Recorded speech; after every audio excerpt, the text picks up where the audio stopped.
है पुराने जमाने की एक कथा निराली, महामूर्ख को भी ज्ञानी बनाने वाली। दक्षिण देश में महिलारोग्य नामक था एक नगर। वहां चलाते थे पाठशाला विष्णु शर्मा आचार्य प्रवर। विद्वानों का आवा भगत करने वाला एक राजा था वहां राज्य करता। इस वक्त वो नगर हो गया है कहीं लापता। राजा जितना था लायक, थे राजकुमार निकम्मे। अमर शक्ति नाम का राजा अमर हुआ अपने कुल में।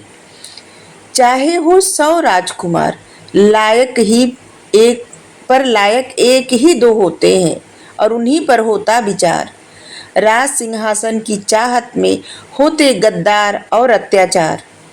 जो होते हैं योग्य उनको मिलता राज सिंहासन, और जो होते अयोग्य वो राजकुमार छानते खाक जाते हैं वन।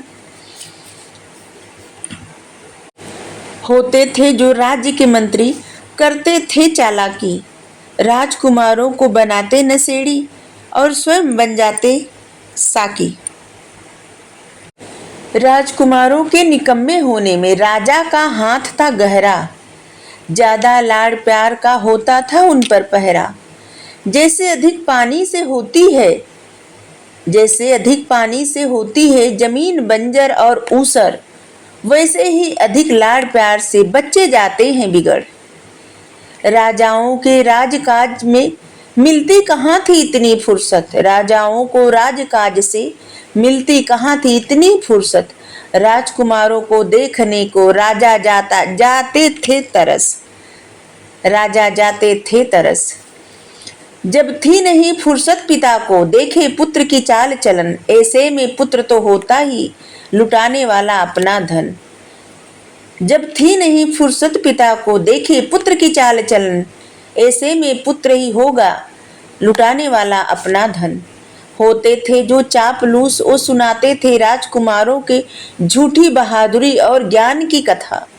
इसी कारण देख राजकुमार को बाद में राजा को होती थी व्यथा। पहले क्या था ना कि राजकुमारों के बारे में राजा से झूठी तारीफें की जाती थी। राजकुमार अच्छे हों या निकम्मे, झूठी तारीफें की जाती थी। और इसी कारण जब राजा स्वयं देखता था बाद में, और जब राजकुमार अच्छे होते थे तब तो अच्छी बात है, और नहीं तो जब निकम्मे रहते थे राजकुमार तो राजा को व्यथा होती थी बाद में देखने के बाद। और तब उसको पछतावा भी होता था कि वो पहले क्यों सबकी बातों पर भरोसा किया। ऐसे अपने पुत्रों को बिगड़ने में था राजा अमर शक्ति का भी हाथ। ऐसे अपने पुत्रों को बिगाड़ने में था राजा अमर शक्ति का भी हाथ।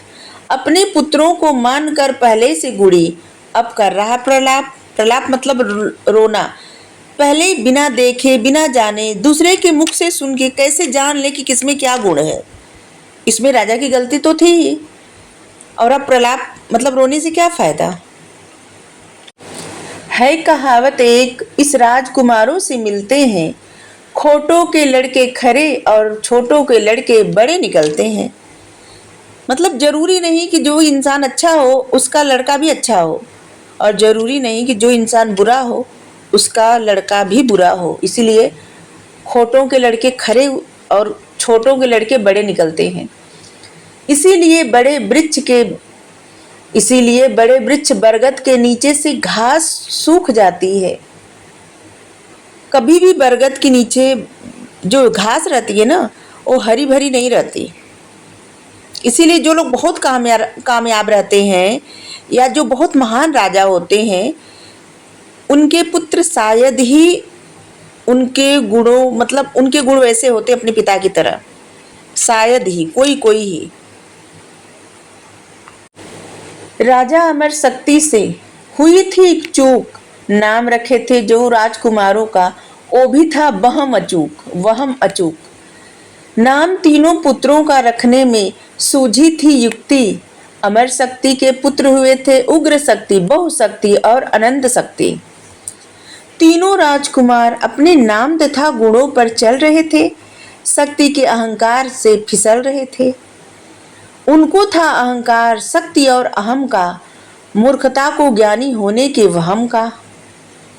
एक तो नाम में शक्ति, उसमें उग्र बहु और अनंत का लगा विशेषण।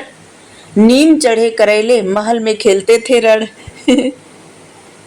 कहने का है सीधा मतलब, थे लड़के पढ़ पत्थर लिख लोढ़ा, तीनों में ज्ञान नहीं था थोड़ा।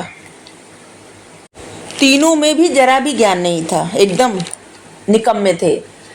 अपने शिक्षकों को वो लगते थे पाठ पढ़ाने, गुरुजी डांटते दपटते तो छुट्टी ये करते बहाने। थी नहीं कमी खाने पीने की, खाते थे लेकर डकार। मुष्टंड बने करते उधम, खुद को ज्ञानी समझते हैं इस प्रकार। खुद को ज्ञानी समझते थे इस प्रकार। राजा बुलवाते जितने शिक्षक इनको पढ़ाने को, सब और आ जाते राजकुमारी। राजा बुलवाते जितने शिक्षक इनको पढ़ाने को, सब और आ जाते राजकुमारों की गलतियां गिनाने को। निकम्मे हैं सब राजकुमार। राजा को चिंता सताने लगी, सिंहासन और राज्य का भविष्य अंधकारमय। ये बात अंदर ही अंदर राजा को खाने लगी। एक दिन राजा के मन में आया एक विचार, अपने मंत्रियों को भी दे इस समस्या से निपटने का अधिकार। राजा के ही दान मान से चलता है सबका जीवन, आखिर और किस दिन काम आएंगे ज्ञानी जन। यह विचार आते ही राजा ने सभा बुलाई, सचिवों और मंत्रियों को सब समस्या बतलाई। सचिवों और मंत्रियों का ही तो हाथ था बिगाड़ने, राजकुमारों की ऐसी दशा पहुंचाने में। जितना दुख था राजा को, जितना दुख था राजा को, निकले सब राजकुमार निकम्मे। रत्ती भर दुख था सचिवों और मंत्रियों को, इसलिए मिला रहे थे हाँ हाँ में। क्योंकि यही लोग तो बिगाड़े थे, लेकिन ये लोग जितना उनको बिगाड़ रहे थे ना, उससे ज्यादा ही बिगड़ गए थे, क्योंकि अब इनकी भी नहीं सुन रहे थे। तो इसलिए ये लोग राजा के हाँ में हाँ मिला रहे थे, क्योंकि रत्ती भर इनको भी तो दुख था। जितना उनको बिगाड़ना था राजकुमार उससे ज्यादा बिगड़ गए। जितना सब चौपट करना था उससे ज्यादा हो गए चौपट। राजा बोला देख राजकुमारों का हाल, राजा बोला देख राजकुमारों का हाल, दिल राजपाट में अब नहीं लगता। इतने बड़े राज्य को कैसे संभालूं, सिंहासन खाने को दौड़ता।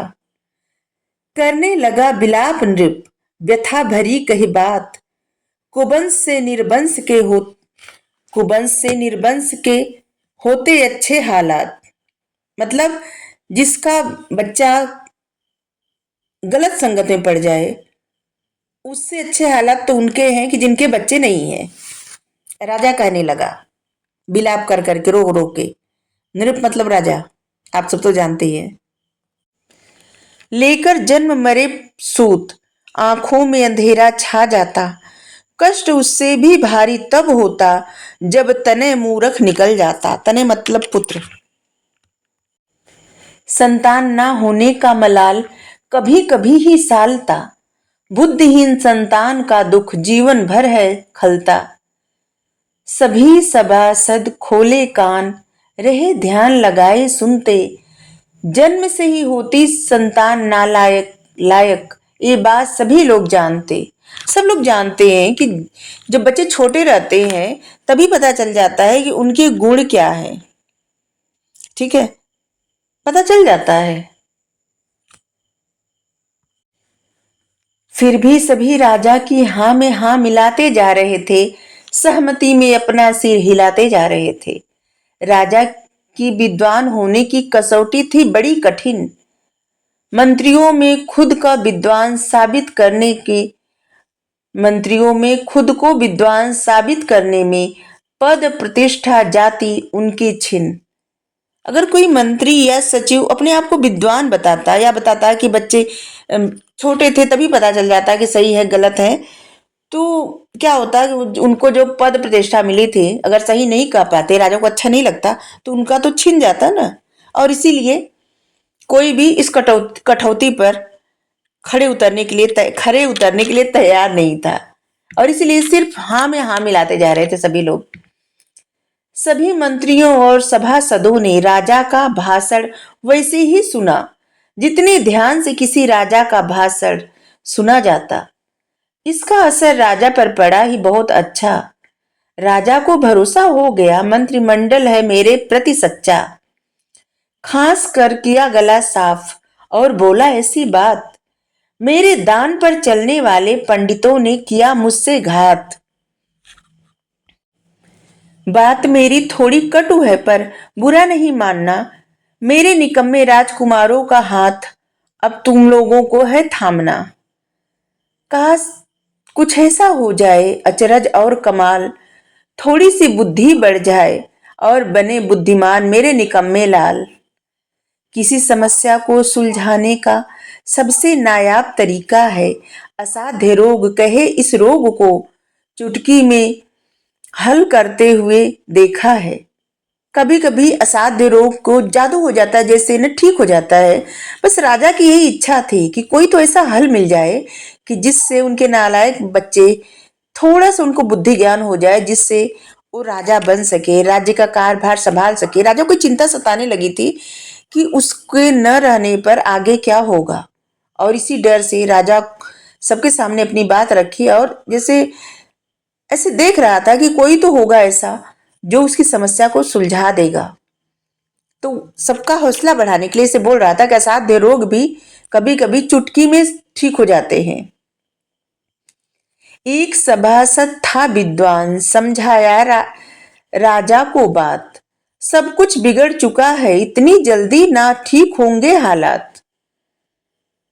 12 साल तो व्याकरण सीखने में लग जाएगा, फिर मनु आदि सभी स्मृतियों और धर्मशास्त्र चाणक्य आदि राजविद्य के अर्थशास्त्र वात्सायन का काम शास्त्र पढ़ने में उम्र बिताएंगे। वो समझाने लगा कि इतना समय लग जाएगा, बच्चों की उम्र इतनी हो गई है और बहुत समय लग जाएगा, इतना जल्दी नहीं सीख पाएगा कोई। हिम्मत करके एक मंत्री बोला, धर्म अर्थ काम तीनों के ज्ञान से दिमाग है खुलता, एक क्षण में ये सारा ज्ञान नहीं है मिलता, एक क्षण में ये सारा ज्ञान नहीं है मिलता। वो मंत्री बोला राजा से, बोला बहुत साल लग जाएंगे। सुमति नाम का ए सचिव, इसका नाम था सुमति, जो समझा रहा था राजा को। सुमति नाम का एक सचिव रखी अपनी बात सबके सामने, छोड़ो व्याकरण और भाषा शास्त्र, संक्षिप्त शास्त्र से करो इनका मानसिक विकास। वो बोला कि ये सब परे हटाओ, बस सब में से जैसे होता है ना कि दूध में से मक्खन निकाल दे, मतलब सब में से ऐसा ज्ञान राजकुमारों को मिले कि जो जल्दी ही सीख जाए और लेकिन इनके काम का भी हो, राज्य काज अच्छे से संभाले। दूध में मिला पानी हंस छोड़ देता है, सिर्फ दूध है पी जाता, उसी तरह सब शास्त्र को छोड़कर मुख्य बातों से जोड़ो इनका नाता। जिस तरह से पानी में दूध रहता है, दूध में पानी, और हंस जब पीता है तो उसमें का दूध पी जाता है लेकिन पानी को छोड़ देता है, उसी प्रकार जितने भी शास्त्र हैं उन्हीं में से मुख्य चीजें उनको सिखा दे, इनके पुत्रों को, राजकुमारों को, और सब छोड़ दे। ये सचिव बोला, सुमति जो इसका नाम था। उस मंत्री ने बताया विष्णु शर्मा का पता, जो सभी शास्त्रों के ज्ञाता और विद्यार्थी में लोकप्रिय था। विष्णु शर्मा मूर्खों को विद्वान बनाना जानते हैं, इतना ही नहीं वो तो गधों को भी घोड़ा बनाना जानते हैं, उसने बताया राजा को। राजा को उम्मीद की एक किरण दिखाई दी, निकम्मे राजकुमारों में विद्वान सी झलक दिखाई दी। फिर तो राजा अमर शक्ति विष्णु शर्मा को बुलवाया, सभी राजकुमारों को विद्वान बनाने के लिए 500 गांव का लालच दिखाया। वो बोला विष्णु शर्मा जी से कि 500 गांव देंगे हम जब मेरे राजकुमार विद्वान हो जाएंगे तो। विष्णु शर्मा जी जितने विद्वान थे उतने ही थे अक्खड़। वो बोले, विद्या की ना करता मैं बिक्री, ना लेता कोई कर, 6 माह में मैं बना दूंगा तुम्हारे पुत्रों को ज्ञानी, राजनीति शास्त्रों का ज्ञाता ना बना दूं तो नाम रख देना मेरा अज्ञानी। अपने मुंह से क्या तारीफ मैं करूं, पर कहता हूं डंके की चोट पर, धन दौलत का ना लोभ हुआ कभी, 80 साल उम्र गई गुजर। मैं तुम्हारे पुत्रों को राजनीति शास्त्र में बेजोड़ बनाऊंगा, 6 महीने के भीतर खेल खेल में सब सिखलाऊंगा। अगर नहीं कर पाया मैं अच्छे से अपना काम, फिर जो चाहो राजन तुम दे देना इनाम, मतलब जो चाहो दंड दे देना। रह गया राजा चकित सुन शिक्षक की ऐसी बात, रह गया राजा चकित सुन शिक्षक की ऐसी बात। सब 10-15 साल में जो न कर पाते, ये मांग रहे माह 6-7। विष्णु शर्मा की अवस्था देख राजा को हो रही थी हैरानी, क्योंकि उनकी उम्र 80 वर्ष थी। विष्णु शर्मा जी की उम्र देख, अवस्था देख राजा को हो रही थी हैरानी। राजकुमारों को उनको सौंप दिया, सोचा कुछ तो काम कर देंगे, दूर कर ही देंगे परेशानी। राजा सोचा नहीं 6 महीने में तो साल 2 साल में थोड़ी तो परेशानी हल कर ही देंगे। 6 महीने का करके जा रहे हैं ये वादा, नहीं भी हो पाया फिर भी साल 2 साल में सिखा ही देंगे राजकुमारों को कुछ मर्यादा। विष्णु शर्मा कहानियों का जाल फैलाने लगे, राजकुमारों को एक के बाद दूसरी कहानी बताने लगे। कहानी भी ऐसी जिसका ना होता अंत, उसमें से एक अलग कहानी निकल आती तुरंत। तीनों राजकुमार कहानी आनंद से सुनते जाते, एक के बाद दूसरी सुनने के लिए ललचाते। 6 महीने में लड़के हो गए थे घाघ, कोई इनका था नहीं पा सकता था अब, अगर ये लगा भी दे कहीं आग। जो भी देखे राजकुमार की ऐसी राजनीति चतुराई, सभी करवाने लगे अपने पुत्रों को पंचतंत्र की का पढ़ाई। अब पंचतंत्र की पढ़ाई। आज के लिए इतना ही। इस पंचतंत्र पे हमारा ज्ञान तंत्र है, ठीक है। तो इसका और बहुत सारा मतलब भाग बाकी है। तो आज के लिए इतना ही। Thank you. राधे राधे।